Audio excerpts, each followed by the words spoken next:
Olá, meus irmãos e minhas irmãs, a paz do Senhor. Uma alegria enorme estar com vocês para mais uma aula do programa Escola Bíblica Dominical. Esse programa que semanalmente leva até você uma porção bíblica, uma amostra da nossa Escola Bíblica Dominical. Nesse trimestre, nós estamos estudando a Igreja como corpo de Cristo, a sua fundação, sua missão, sua estrutura como organização e como organismo. E é uma alegria enorme ter você aqui. Antes de nossa aula começar, queremos fazer aquele convite que você já está acostumado. Compartilhe essa aula com o máximo de pessoas que você puder. Encaminhe nos grupos de WhatsApp, encaminhe no seu, divulgue pelo seu Instagram, coloque nos seus grupos do Telegram. Enfim, vamos levar a mensagem do Senhor para o máximo de pessoas que pudermos. E não se esqueça de se inscrever aqui no canal ADMP TV. Esse canal que é uma bênção em nossas vidas. Se inscrevendo aqui, você terá cotidianamente cultos ao vivo, seminários teológicos, louvores abençoados e palavras que com certeza irão fazer com que haja crescimento espiritual no seu viver. Então, se inscreva, ative o sininho e não perca nada do que acontece aqui na Assembleia de Deus, Missão aos Povos, igreja essa pastoreada pelo pastor Álvaro Além Sanches. Bem-vindo, bem-vinda! O programa Escola Bíblica Dominical já está no ar.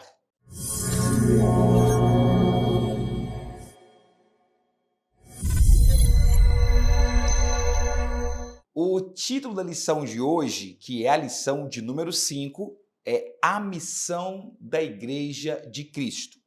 Prepare o lápis, papel, prepare o seu bloco de anotações, porque nós iremos colocar aqui informações preciosas.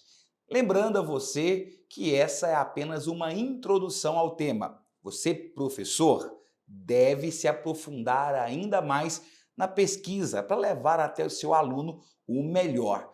E você que é aluno já vai se aquecendo para essa escola bíblica dominical abençoada.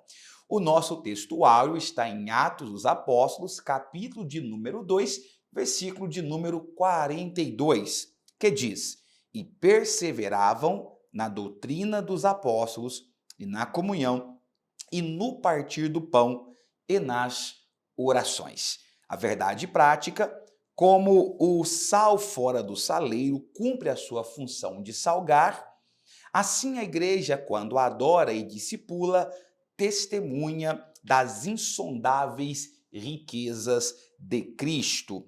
A leitura bíblica em classe está em Marcos, capítulo de número 16, verso 14 ao verso de número 15, e Atos dos Apóstolos, capítulo de número 2, versículo 42 até o versículo 47, leitura obrigatória para você participar desta aula, ministrar esta aula e entender mais do que tem essa rica lição para as nossas vidas. Meus irmãos, nós passamos a primeira parte, digamos 33% de nossa lição, porque já estamos aí vencendo o primeiro terço de aula, né? Já passamos aí de 30% do conteúdo dado. Nesses 30% inicial, nós falamos sobre o que é a igreja, como ela foi fundada, qual é a sua natureza, entender o significado e o papel da igreja como o reino de Deus e o domínio do Senhor, como nós fizemos na aula passada. Agora, a igreja, ela foi colocada aqui na Terra não para ser um instrumento de enfeite. Ela não foi colocada aqui na Terra para que eu, você, mostrássemos ao mundo a nossa beleza, nossos paetês, as nossas roupas. Claro que não. Nós somos colocados aqui por uma missão nobre, sublime, e é exatamente essa missão nobre e sublime que nós vamos estudar aqui nessa lição. E para qualquer pessoa que eu perguntasse aqui qual é a missão da igreja, provavelmente essa pessoa responderia corretamente. Afinal de contas, grande parte da membresia, se não toda a membresia, sabe que a missão maior da igreja é anunciar Cristo para este mundo, anunciar o evangelho da salvação. Mas como que deve ser anunciado? E muito mais do que anunciar, qual deve ser o nosso papel diante dessa missão? Então, nosso objetivo aqui é elucidar, deixar claro muitas coisas que nós já sabemos, burilar, afiar outras que talvez você não saiba. Muito bem, feito essa introdução, o primeiro tópico de nossa lição, ele vai abordar exatamente isso, pregação e instrução. Interessante porque quando nós falamos da leitura bíblica em classe, os irmãos se lembram que nós falamos daquilo que chamamos de a Grande Comissão. A Grande Comissão é um mandamento maior de Cristo que está na Bíblia em duas passagens. Você vai encontrar a Grande Comissão ou Grande Ordenamento tanto em Marcos, capítulo de número 16, quanto em Mateus, capítulo de número 28. Você vai perceber, e eu já falei isso em outros momentos ao longo de nossas aulas, mas é sempre bom colocar, que Mateus, Marcos e Lucas têm algumas semelhanças. Por isso que eles são chamados de evangelhos sinóticos. A palavra sinótico quer dizer semelhante. Muito bem. E o fato de trazerem a grande comissão ou grande ordenamento é exatamente essa. Um dos primeiros versículos que nós decoramos é exatamente: ide por todo o mundo, pregai o evangelho a toda criatura. Quem crer e for batizado será salvo, quem não crer será condenado, e assim por diante. Tudo isso faz parte da grande comissão. Mas Marcos tem uma predileção especial pela missão da igreja. Veja, Marcos, ele gosta tanto disso que a palavra pregação aparece 14 vezes no seu livro, ou seja, no Evangelho de Marcos. Sabe qual é a palavra que aparece mais do que pregação no Evangelho de Marcos? Acredite, boas novas, que aparece 17 vezes. E tem tudo a ver com o nosso primeiro tópico, porque o nosso primeiro tópico diz que a missão primordial dada por Deus, quando olhamos para a sua palavra, é exatamente essa: pregar as boas novas, ou seja, evangelizar. Mas quem é essa boa nova? Que muitas vezes aparece no plural, as boas novas. Mas quem é a boa nova que aqui aparece no singular? É claro que a boa nova é aquilo que a nossa lição chama de um objeto da nossa pregação, que é o próprio Cristo. A boa nova a ser anunciada ao mundo, aquela boa nova que os pastores escutaram do coral celeste quando estavam ali guardando as suas ovelhas lá no nascimento de Cristo, é exatamente que nasceu o Rei dos Reis, nasceu o Senhor dos Senhores.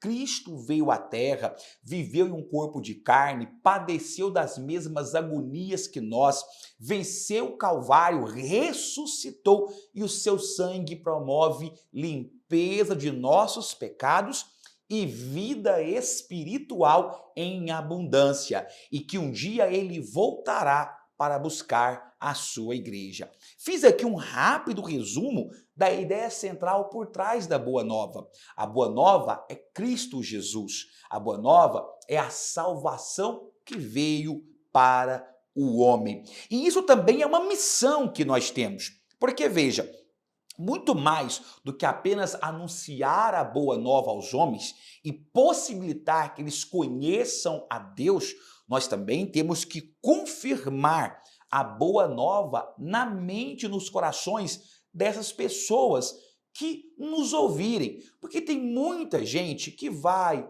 prega, aí a pessoa levanta a mão, aceita Jesus, porque o seu coração foi amolecido pela palavra através da atuação do Espírito Santo, mas depois não tem ninguém para cuidar. É por isso que o Senhor disse: ide, fazei discípulos entre as nações. Essa palavra significa que nós precisamos discipular. Olha, a palavra discípulo, que é aquele que aprende aos pés de, Discípulo é isso, aquele que aprende com, ou aquele que é instruído. Ela aparece, segundo a nossa lição, mais de 260 vezes. Precisamente 261 vezes no Novo Testamento.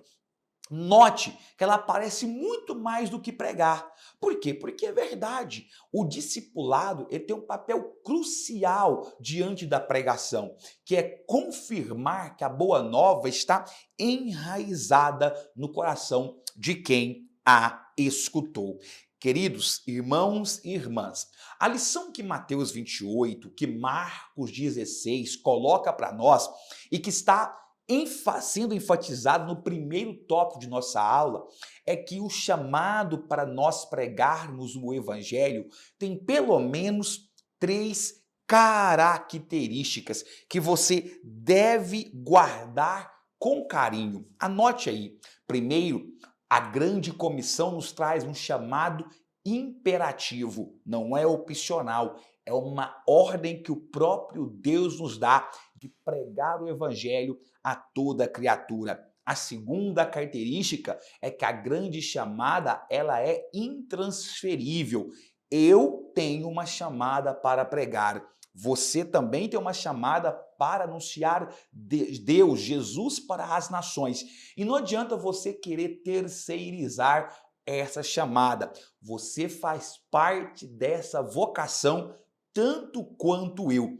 E por fim, é urgente, ela é impostergável, não dá para ser adiada, é agora, é nesse momento, porque nesse momento existem milhares de almas perecendo sem Jesus e muitas delas sem ter ouvido o evangelho da salvação. Então, lembre-se, a grande comissão, ela é imperativa, ela é intransferível e ela é impostergável, não pode ser adiada. Pense nisso, uma igreja que não evangeliza, uma igreja que não prega, uma igreja que vive por si só, com uma visão egocêntrica interna, achando que é só estar entre 4 paredes, é uma igreja que não segue realmente o padrão bíblico do que é a igreja. Pode até ter nome, pode até ter CNPJ de igreja, mas diante do céu não tem nada, nenhum papel, não é nada mais do que uma agremiação, uma associação de homens e mulheres sem nenhuma finalidade. Bom, por outro lado, a nossa lição também fala sobre Atos capítulo 2, porque Atos capítulo 2 traz as características dessa grande comissão, de uma igreja realmente comprometida com a sua vocação. Quer ver um exemplo disso? Quando olhamos para Atos capítulo 2, e muito do que eu vou falar aqui você vai encontrar também guarida na parte 3 de nossa lição, porque tanto a parte 2 quanto a parte 3 de nossa lição está alicerçada em cima de Atos capítulo de número 2, você vê algumas características muito importantes da igreja de Atos dos Apóstolos. Primeiro, você vai perceber que essa igreja, ela perseverava na doutrina dos apóstolos, na comunhão, no partir do pão e nas orações. Perceba, existem aqui algumas palavras que merecem ser colocadas em prática. Eu estou em Atos, capítulo 2, versículo 42. Primeiro, essa era uma igreja que ela conjugava doutrina e vida. Era uma igreja que conjugava credo e conduta. Era uma igreja que conjugava palavra e poder. Não era apenas teórica, ela não era legalista, também não era fanática. Era uma igreja equilibrada. Veja, perseveravam na doutrina dos apóstolos, mas também na comunhão, no partir do pão e nas orações. Como eu disse agora há pouco, havia palavra e havia poder. Não é à toa que quando você olha a curva de crescimento da igreja em Atos capítulo 2, você vê que pouco mais de 500 pessoas, logo eram mais de 3.000, 2 capítulos mais à frente da pregação de Pedro já eram 5.000 e depois já estavam espalhados por toda a parte então conhecida do mundo. Queridos, e uma das coisas mais importantes da igreja de Atos, capítulo 2, é que é uma igreja que adorava. É interessante porque se nós pegarmos a palavra adoração, existem duas palavras para adoração. A palavra dulia e a palavra latreia. Dulia é aquela adoração mais de respeito, de reverência. E latreia é a adoração de você se prostrar diante, de clamar a uma divindade. Mas uma coisa interessante é que a palavra latreia, ao pé da letra, significa serviço, trabalho. Eu já falei isso aqui várias vezes, que quando nós adoramos, na verdade, nós estamos prestando um serviço a Deus. Nós estamos trabalhando para o nosso Senhor. Se nós não adoramos, se nós não glorificamos, nós estamos prevaricando de nossa tarefa. Nós não estamos cumprindo aquilo que nós devemos fazer, que é adorar ao Senhor. As marcas de uma igreja cheia do Espírito Santo estão todas colocadas em Atos capítulo de número 2. É uma igreja que tem doutrina, mas ao mesmo tempo é uma igreja que tem vida. É uma igreja que tem credo, tem um código, mas ao mesmo tempo é uma igreja que tem conduta, testemunho. É uma igreja que tem conhecimento, tem palavra, mas também tem muito poder. Essas são características de uma igreja cheia do Espírito Santo. Tanto é verdade que ela era repleta dos dons espirituais. E qual é a grande finalidade dos dons do Espírito Santo? Capacitar o seu povo para executar a missão que Deus ordenou. Jamais conseguiremos, como igreja, sermos suficientes em nós mesmos. Jamais conseguiremos, como igreja, atuarmos sozinhos, solitários, sem o Espírito Santo. O fruto do Espírito Santo e os dons espirituais capacitam a igreja para executar o seu chamado. Por isso que o Espírito Santo é paracleto. O que significa paracleto em grego? Ajudador, apoiador e também, claro, consolador, que é uma outra tradução bastante conhecida, não é verdade? Mas eu prefiro ajudador. Por quê? Para mostrar que a atuação do Espírito Santo é essa: ajudar a igreja a cumprir a sua vocação aqui na terra. Amém? E finalmente, o nosso tópico 3 vai falar sobre a comunhão e a socialização. Muita gente não entende o significado da palavra koinonia, ou seja, comunhão ao pé da letra.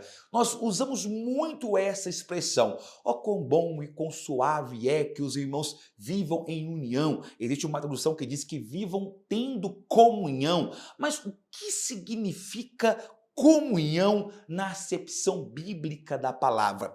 Comunhão nada mais é que um conjunto de pessoas. Vou repetir para você. Comunhão nada mais é do que um conjunto de pessoas que partilham os mesmos valores, os mesmos ideais, as mesmas crenças, a mesma conduta, as mesmas tendências, os mesmos valores. Isso que é estar em comunhão. Lembra da tradicional passagem bíblica em que há um confronto dizendo: andarão dois juntos se não estiverem de acordo? Não há comunhão entre luz e trevas? E por que duas pessoas que não têm acordo não podem andar juntas? Por que não há comunhão entre luz e trevas? Porque andar junto e comunhão são significados sinônimos. Andar junto e comunhão é partilhar valores, ideais, é partilhar visão de mundo, é partilhar crença, é partilhar tendências, partilhar conduta. Jamais haverá comunhão entre a igreja e o mundo, porque nós fomos, como diz a lição, chamados para ser luz do mundo e sal da terra.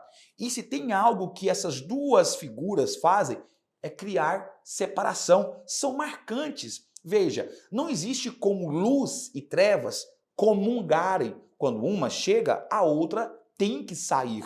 Assim como não existe sal de qualidade que não salgue, que não dê sabor à comida. Mas pode acontecer do sal perder o sabor. E se perder, o próprio texto bíblico diz que para nada mais serve, que senão para ser lançado e jogado fora. Mas espera aí, se precisa haver comunhão, quer dizer que há união. E aí, volta no versículo. Ó, quão bom e quão suave é que os irmãos vivam em união. É um texto lindo que fala sobre amizade. É um salmo que fala sobre essa questão de estarmos compartilhando valores. E aquela igreja, ela compartilhava valores. Mas tem uma coisa importante. A comunhão espiritual, ela promove obras sociais. Veja, nós não acreditamos, como os espíritas acreditam, que as nossas obras sociais são capazes de gerar em nós salvação. Não, nós não cremos nisso. Ninguém obtém salvação senão pelo sangue vertido, o sangue de Cristo vertido na cruz do Calvário. Mas nós cremos, e é bíblico, que aqueles que são convertidos e são salvos têm sim uma preocupação espiritual, porque uma igreja cheia do Espírito Santo é uma igreja que tem simpatia pelos homens, ou seja, se compadece da situação deles. Quando você lê Atos dos Apóstolos, você vai perceber que uma das preocupações da igreja primitiva era cuidar dos missionários, cuidar dos órfãos, cuidar das viúvas. Uma igreja em que a liderança apenas se enriquece, engorda sobre aquilo que é a oferta para Deus, mas não olha para aqueles que o cercam, não ajuda a mudar o cenário social que está à sua volta, está equivocada. É por isso que nossas igrejas têm casas de recuperação para dependentes químicos. É por isso que nossas igrejas têm lares para idosos. Aqui em Uberlândia, nós temos a Casa de Acolhimento Lar Levi, temos o Grupo Sarai, temos creches, temos escolas, porque nós entendemos que o papel de uma igreja genuína é também promover mudança positiva no ambiente que ela está inserido. Ser luz do mundo é uma visão espiritual, mas também é uma visão social de afetarmos. A missão da igreja também passa por mostrar que nós estamos no mundo, mas nós não somos do mundo, que nós não somos do mundo, mas nos preocupamos em trazer alívio, cuidar dos nossos e aliviar o sofrimento daqueles que têm condições inferiores ao que Deus nos deu. Jesus se preocupou com isso no seu ministério. Jesus se preocupou quando o povo sentiu fome. O milagre da multiplicação dos pães e peixes está claramente retratado nisso. Jesus se preocupava com seus discípulos. A igreja primitiva se preocupava com a oferta para os missionários. E nós precisamos nos preocupar, porque o amor, ele é evidenciado nas ações e na comunhão entre os fiéis. Amém, meus irmãos? Como vocês sabem, nossas aulas sempre são rápidas, são pílulas para ajudar você a estudar mais, a ficar mais afiado e a despertar em você uma curiosidade sobre o tema. Eu espero que eu possa ter te ajudado. Se essa aula te ajudou, se você gostou, deixe o seu comentário e compartilhe com o máximo de pessoas que você puder. Vamos juntos levar a palavra do Senhor para mais e mais pessoas. Que Deus, em Cristo Jesus, vos abençoe e vos prospere sempre mais. Amém.